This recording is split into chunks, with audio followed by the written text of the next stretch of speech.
I call the member for Hasluck. Deputy Chair, I also rise to support the member for Denison's motion. Often in my electorate I have people come to my office and raise with me a couple of things in particular. One is their compassion for their own children and their commitment to wanting to make sure that their journey in life is supported, even though the circumstances between a husband and a wife has reached a point in which they separate, and in that separation have to come in and enter into new agreements and arrangements. And often most of them say that what we need is a review of some elements of the Act, because it prevents us from seeing an opportunity to create the best possible pathway for our children.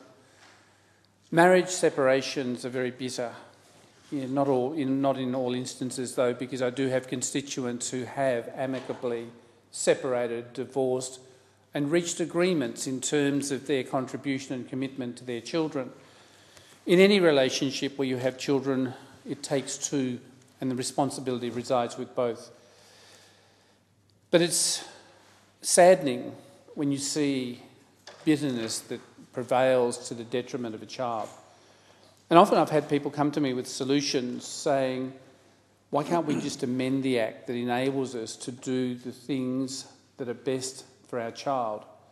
Or in some instances, a couple who've come to me and said, I pay maintenance, I am more than happy to do it, but I am frustrated with the fact that the money is not being spent for the purpose of my intention to ensure that my child or children have the best possible opportunities in life, including educational pathways. I had a couple recently who came and saw me and spoke to me about the breakdown of a relationship, the coming together of these two in particular in a new partnership in life. But they made the point that their commitment in supporting their child and their children actually was important. But they felt that the Act and the interpretation that is given to the Act and some of the orders that prevented them from entering into a shared discussion. And what they wanted was for a better system that would enable a parent supporting their children to also have a say in their future and their pathway. I read with great interest the Fatherhood Foundation's newsletters that come to me, and partly because of the number who've come to me and said, I've reached a point where I am contemplating taking my life. And I find that sad in this context of a society, because I think that it is beholden upon us in a bilateral approach to review legislation, to look at what are the impediments that we can make better. And in that process, redesign those areas of the legislation, redesign those administrative arrangements that cause great angst. We cannot legislate for human behaviour, but at the same time, common sense should prevail in the way in which we look for solutions that encourage, which is an opportunity for both a family that has separated, but for the new pathways that are taken. I know that I often write letters on behalf of constituents advocating for support from the CSA, certainly in letters and that we send to the Australian Tax Office based on issues raised, and we advocate, but we understand and I appreciate the legal requirements. But nevertheless, I see a constant theme of frustration. And it would be good if the member for Denison's motion was supported by both sides, and that we did a review that addressed those things that are not quite perfect. But we're dealing with a very complex area in which legislation cannot mend broken hearts nor mend the bitterness. And there we have to tread carefully. But I think that our bottom line in what he's proposing is that we look at the outcome for children.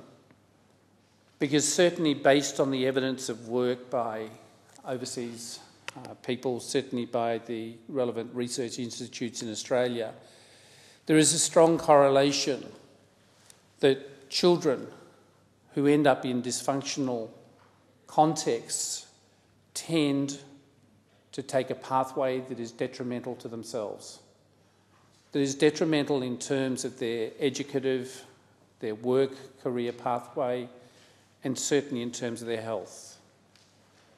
And I would hope that we would transcend the differences and look at this opportunity to improve the elements that are important. Order. A division has been called for in the House. The proceedings are suspended to enable honourable members to attend the division. The proceedings will resume when the Chair of the Federation Chamber is resumed at the conclusion of the division or subsequent divisions. I call the member for Hasluck in continuation. He has 4.5 minutes. After he's finished, time allotted for debate has expired, and then the Chair will be resumed at approximately 4 p.m. Thank you, Member for Hasluck. Thank you, Deputy Chair. I have, like all members of this Parliament, as I said previously, received emails from individuals who have expressed their personal concerns in respect to family law and the child support system. I read the Dads in Distress Support Services newsletter with great interest because they provide constructive articles which tackle the issues of inspiring fathers and encouraging families. Dads in Distress Support Services volunteers have saved untold men on the brink of suicide and seen many children reunited with their fathers and extended families. As I indicated earlier, I think one of the greatest opportunities we have and a privilege we have is to look at the way in which we can ensure that the love that is accorded, those parents who give their love to children, are not diminished by separation. And campaigners have long complained that their legal right to see their children, fathers can be excluded, particularly when a split has been acrimonious. By creating a new insight for children, ministers hope that judges ruling on custody disputes will ensure more equal access. And this arises out of an amendment or the change to legislation in the United Kingdom, where children in the UK won legal right to see both parents after divorce on the basis that it was the best possible outcome for children, except in those cases where it would be of detriment to them. Then I would suspect those courts would rule based on the evidence that that is most paramount. I also read with interest that a journalist, Lawton, last night told the Daily Telegraph the state cannot create happy families or broker amicable breakups, but if children are having decent, loving parents pushed out of their lives, we owe it to them to change the system that lets it happen. And I would hope that the review that the member Denison has proposed within this motion does get some serious consideration, because I, having experienced a number of constituents coming in and talking through the heartbreak that they have, their concerns and their frustrations, would certainly like to see some way that we can alleviate some of the frustration. I think it is through frustration that we see behaviour that is inappropriate occur, that often leads to a set of consequences that none of us really enjoy. Quite clearly, ordinary living and working arrangements make an equal division impossible and undesirable. In all but a small minority of cases, in all of this, the most important thing remains the principle that the child's welfare is paramount and is always considered, and it must not be diluted. I think that if we change and we consider removing some of that despair, although we cannot remove it totally, then I think it would be far better for some of the families who are affected. In closing, I want to say that I welcome the member for Denison's motion.